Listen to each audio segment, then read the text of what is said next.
Hello Bessies! Kumusta kayo? Ayan, panibagong video tutorial na naman na ang gagawin natin for today.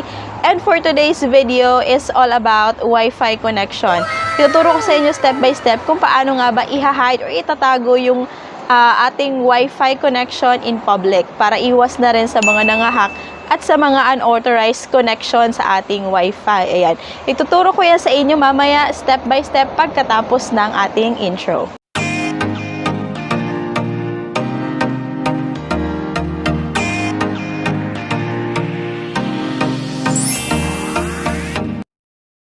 Yung una, Bessie, kukonect natin yung ating device sa ating Wi-Fi.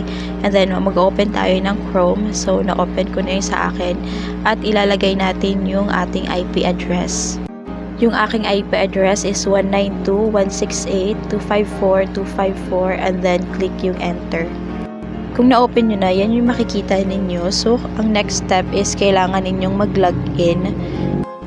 As you can see, nanghihingi siya ng username at password. So, i-enter ko yung aking username at yung password. Kung bago pa lang yung inyong router is, makikita nyo yan sa likod ng inyong router. Kung tapos na, Bessie, i-click nyo lang yung login. Ayan. So, ang next na makikita nyo is yung inyong homepage. So, ang gagawin natin, pupunta tayo dito sa advanced katabi ng tools. Kapag Bessie na-click nyo na yung advanced, ito yung makikita ninyo. Ayan. So, ang gagawin natin, ito ay sa Wi-Fi settings. Ayan. Tapos, i-click natin tong options, yung may lapis. Diyan. Kapag ka na-click nyo na, Bessie, ayan yung lalabas.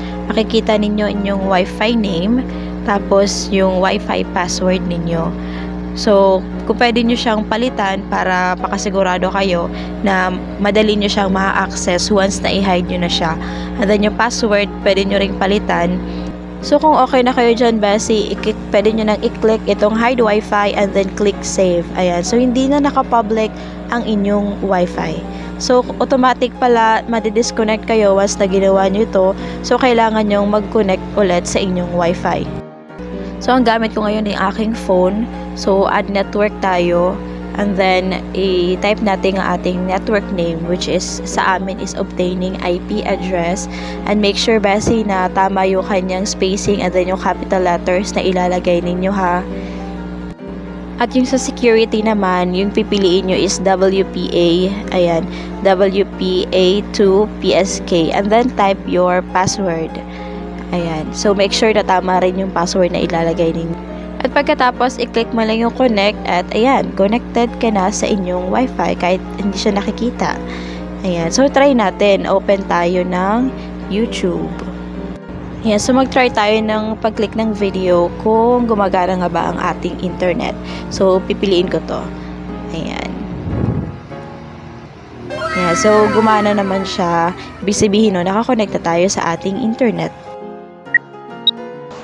So, ayan, saan natatapos, Bessie, ang ating maikling tutorial at sana nagustuhan ninyo para na rin makaiwas sa mga hackers at sa mga unauthorized connection na magaganap sa ating Wi-Fi. Oo.